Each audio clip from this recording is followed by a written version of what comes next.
Textile engineering নিয়ে যারা পড়াশোনা করেছেন এবং সামনে যাদের প্রাইমারি ভাইবা পরীক্ষা রয়েছে, এই ভিডিওটি আপনাদের জন্য খুবই গুরুত্বপূর্ণ।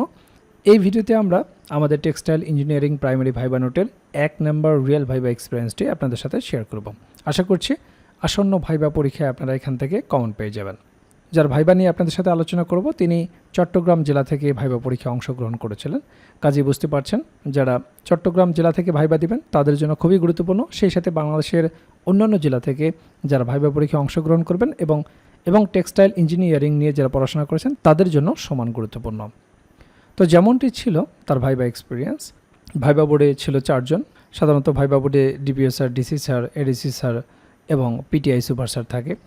ভাইবা বোর্ডের কমন যে ফর্মালিটিস থাকে, অনুমতি নিয়ে প্রবেশ এবং সালাম প্রদান, এরপর বসতে বললে ধন্যবাদ দিয়ে আসন গ্রহণ করা, এ সমস্ত কিছু শেষে স্যার জিজ্ঞেস করলেন, খাতায় লিখুন কৃষি প্রধান দেশ বর্গ কিলোমিটার। তো আমি লিখলাম। এটি মূলত লিখতে বলা হয় সাধারণত আপনার লেখা চেক করার জন্য, প্রক্সি পার্টি ধরার জন্য। আপনাদেরকেও কোনো লাইন লিখতে দিতে পারে, অথবা ওএমআর শিটে যা লিখেছেন সেটি লিখতে বলতে পারে, অথবা তারা কোনো একটা বাক্য সিলেক্ট করে দিতে পারে, সেটি আপনাকে লিখতে বলতে পারে। এরপর ডিসি স্যার জিজ্ঞেস করলেন কোন বিষয়ে অনার্স কমপ্লিট করেছেন। তো আমি বললাম টেক্সটাইল ইঞ্জিনিয়ারিং। স্যার তখন জিজ্ঞেস করলেন ডাইং সম্পর্কে বলুন। তো আমি বললাম কাপড়ের রং করা কি ডাইং বলে। তখন ডিসি স্যার জিজ্ঞেস করলেন হিউ শব্দের নাম শুনেছেন। তো আমি বললাম দুঃখিত স্যার, এ সম্পর্কে আমার জানা নেই। যেহেতু আপনারা টেক্সটাইল নিয়ে পড়াশোনা করেছেন, এ ধরনের ওয়ার্ড মিনিং অবশ্যই আপনাদের জানা থাকতে হবে। হিউ হলো রঙের ধরন বা শেড, যেমন লাল, নীল, সবুজ ইত্যাদি। ডিসি স্যার এবার জিজ্ঞেস করলেন প্রাইমারি শিক্ষক হলে আপনি কোন বিষয়ে পড়াবেন। যেহেতু টেক্সটাইল ইঞ্জিনিয়ারিং নিয়ে আপনি পড়াশোনা করেছেন, আপনি হবেন ইঞ্জিনিয়ার। তো আপনি যখন প্রাইমারিতে ভাইবা দিতে যাবেন তখন এই ধরনের কিছু টেকনিক্যাল প্রশ্ন আপনাকে জিজ্ঞেস করবে। তখন আমি বললাম স্যার গণিত এবং বিজ্ঞান। ডিসি স্যার বললেন ধরুন আমরা এখানে সবাই ক্লাস 2 স্টুডেন্টস, আমাদের যোগ শেখানোর জন্য কী টেকনিক অ্যাপ্লাই করবেন। তো আমি আমার মতোই উত্তর দেওয়ার চেষ্টা করলাম। এরপর পিটিআই স্যার আরও অনেকক্ষণ লেকচার দিচ্ছিলেন, আমি শুধু জি স্যার বলে সাই দিচ্ছিলাম। তো আপনাদের ক্ষেত্রে যদি এই ধরনের প্রশ্ন জিজ্ঞেস করেন কীভাবে যোগ করা শিখাবেন, এক্ষেত্রে আপনি কিছু শিক্ষা উপকরণের মাধ্যমে এই উত্তরটা দিতে পারেন। যে বলতে পারেন শিশুদের যোগ শেখানোর জন্য প্রথমে মূর্ত জিনিস যেমন কাঠি, ফল বা খেলনা ব্যবহার করব। যেমন 2টি আপেলের সাথে 3টি আপেল যোগ করে মোট কতগুলো আপেল হলো তা দেখাবো। এছাড়াও সংখ্যা রেখা ব্যবহার করে যোগ শেখানো একটা কার্যকর পদ্ধতি, সেটিও আপনি বলতে পারেন। একটি রেখার ওপর সংখ্যাগুলো চিহ্নিত করে একটি সংখ্যা থেকে আরেকটি সংখ্যায় গিয়ে যোগফল নির্ণয় করা যায়, সেটাও অ্যাপ্লাই করব। এরপর ডিসি স্যার বললেন মুক্তিযুদ্ধ সম্পর্কে বলুন।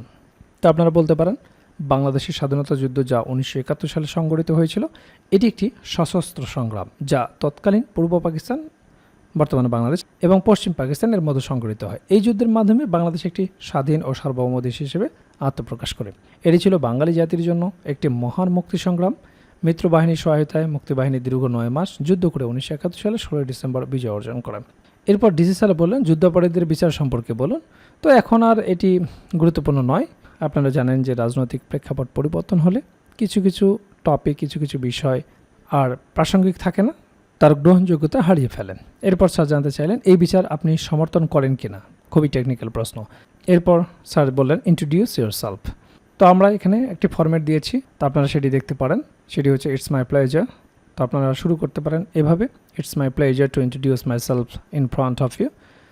দিস ইজ আপনার নাম। I completed my honours and masters degree from the department of, আপনার কোন ডিপার্টমেন্ট, ফ্রম এবং কোন প্রতিষ্ঠান থেকে, এবং আপনার সিজিপিএ কত সেটি আপনি এখানে বলবেন, অবটেইনিং সিজিপিএ রেসপেক্টিভলি।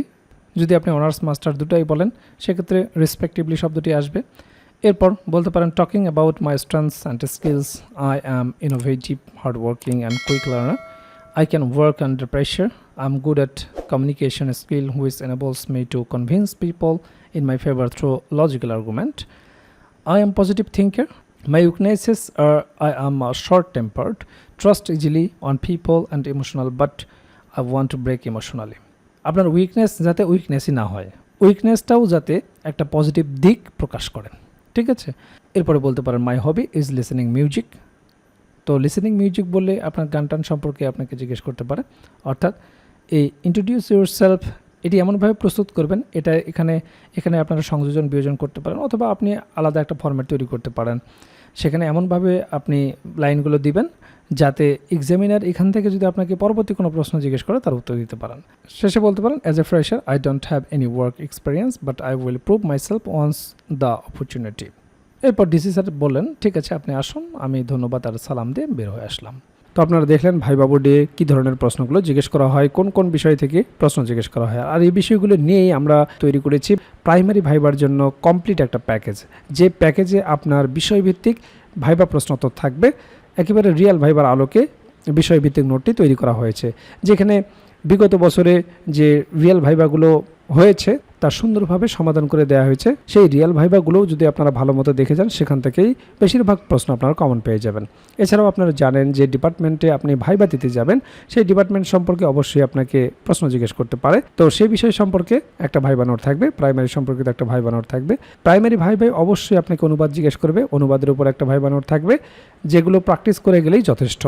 এরপর আপনার নিজ জেলা সম্পর্কে অবশ্যই আপনাকে দু একটি প্রশ্ন জিজ্ঞেস করতে পারে। আপনার জেলা কেন বিখ্যাত, আপনার জেলা দর্শনীয় স্থান কি, আপনার জেলার নামকরণ ইতিহাস কি, বিখ্যাত খাবার কি, ভাষা ও সংস্কৃতি সম্পর্কে জিজ্ঞেস করতে পারে, মুক্তিযুদ্ধে কী অবদান রেখেছিল।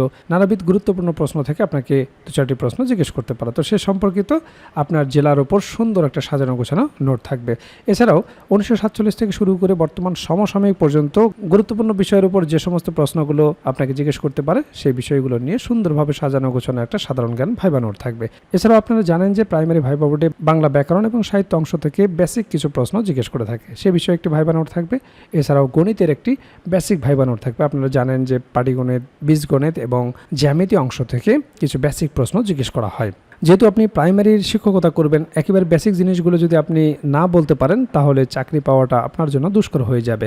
কাজেই ভাইবা পরীক্ষায় আপনি যত ভালো করবেন, আপনার চাকরি পাওয়ার সম্ভাবনা তত বেড়ে যাবে। কাজেই যারা প্রাইমারি ভাইবার জন্য গুছিয়ে কার্যকর একটা প্রস্তুতি নিতে চান, আমাদের ভাইবা প্যাকেজটি দ্রুত সংগ্রহ করুন। ইতিমধ্যে অনেক প্রার্থী আমাদের কাছ থেকে ভাইবা প্রার্থী সংগ্রহ করেছেন, তারা প্রস্তুতি শুরু করে দিয়েছেন। এখনও যারা প্রস্তুতি গুছিয়ে নিতে পারেন না, স্ক্রিনে দেওয়া হোয়াটসঅ্যাপ নাম্বারে যোগাযোগ করে আমাদের কাছ থেকে প্রাইমারির এই ভাইবা প্যাকেজটি সংগ্রহ করতে পারেন। প্যাকেজটি আপনারা দুইভাবে নিতে পারবেন, আপনারা হার্ড কপি নিতে পারবেন কুরিয়ারের মাধ্যমে, এছাড়াও পিডিএফ প্যাকেজ আপনারা নিতে পারবেন। কাজেই দেরি না করে দ্রুত স্ক্রিনে দেওয়া হোয়াটসঅ্যাপ নাম্বারে যোগাযোগ করে প্যাকেজটি সংগ্রহ করুন।